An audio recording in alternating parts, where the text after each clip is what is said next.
কৃষ্ণ সূর্য সম মায়া গুর অন্ধকার, জৈসে কৃষ্ণ তৈসে নাহি মায়ার অধিকার। যেখানে আলো সেখানে কৃষ্ণ কৃপা, কৃষ্ণ সম আলোতে, আর মায়া অন্ধকার। এই জন্য অন্ধকারে আমাদের ভয় হয়, ভালো লাগে না।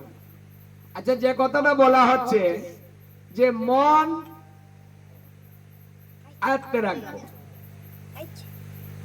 কিভাবে রাখবো? মানে মন আয়ত্তে রাখার পদ্ধতি কি? যেমন এই কথা শ্রীকৃষ্ণ যখন মনের কথা বলেছেন যে হে অর্জুন, মন বিচলিত করো না, হ্যাঁ, মনটা স্থির রাখো, নাহলে কোনো কাজে তুমি অগ্রগতি লাভ করতে পারবে না, তুমি হেরে যাবে। তখন শ্রীকৃষ্ণকে কিন্তু অর্জুনও প্রশ্ন করেছিলেন, তাহলে হে কৃষ্ণ, মন সাধনার পদ্ধতি কি? মানে মন সাধনা আমি কিভাবে করতে পারি, এটা বলে দাও। তখন তিনি একটা শর্ট উত্তর দিলেন। মন সাধনার প্রথম হলো নিরিবিলি বাস, কথা কম বলা, গ্রাম্য কথা না বলা, পরনিন্দা পরচর্চা না করা, প্রয়োজনের অধিক কোন বাক্য প্রয়োগ না করা, কেউ কারো কিছু বলছে শ্রবণ না করা। মানে এটা হলো প্রধান নিরিবিলি বাস। আর আহার শুদ্ধির জন্য বলছে নিরামিষ আহার, মানে যে আহার আমরা করব সেটা ভগবানের নিবেদিত যে বস্তুগুলো আছে, যা ভগবানকে দেওয়া যায়, গোবিন্দকে ভোগ দেওয়া যায়, সেগুলাকে নিরামিষ বলা হয়। মানে ভোগে যা দেওয়া যায় সেইগুলা গ্রহণ করতে বলেছে। তাহলে ধীরে ধীরে মন শান্ত হবে, তোমার আয়ত্তে আসবে। এক জন্মে নাও হতে পারে।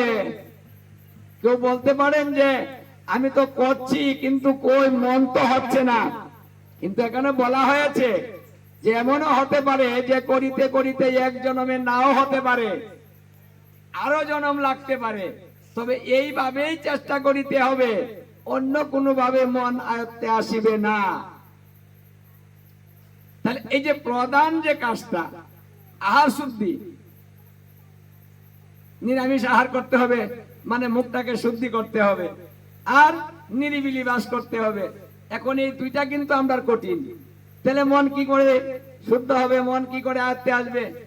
কি নিরামিষ খেতে চাই, ভালো লাগে কি গো? ওটা তো কেউ খেতে চায় না। তো ভগবানের এই কথা কে মানে? কিন্তু গীতায় ভগবান বলেছেন এইভাবে এইভাবে এই কাজটা হবে। এটা ভগবানের শিক্ষা। আমরা কি এই শিক্ষাটা গ্রহণ করি যে কথা কম বলো? আমরা কি কথা কম বলি?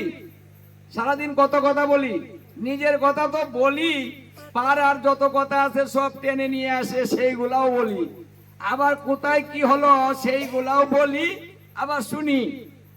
মানে মন বিক্রিয়া যাতে হবে সেই কাজটাই কিন্তু আমরা বেশি বেশি করি সারাদিনেই, রাত পর্যন্ত। মানে কথা বলতে হলে কৃষ্ণ কথা বলতে হবে, তার বাইরে কথা বলার দরকার নেই। কেউ যদি কারো কথা বলতে আসে, এই যে শুনেন দিদি, শুনো শুনো, জানো না তো এই বাড়িতে কি হইলো, এই কথা শুনবেন না। এই কথা শুনলেই মন নষ্ট হবে।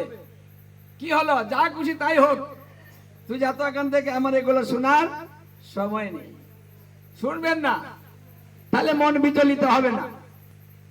এটা হলো ভগবানের আদেশ যে এইভাবে নিরিবিলি থাকার চেষ্টা করো, কথা কম বলেন।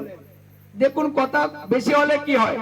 আচ্ছা, স্বামী স্ত্রী যখন কথা বলে, একা একা কথা বলছেন, আচ্ছা খুব হাসি আনন্দ নিয়ে কথা বলছেন, হঠাৎ করে দেখবেন এই হাসির মধ্যে দুজনে ঝগড়া লেগে যায়।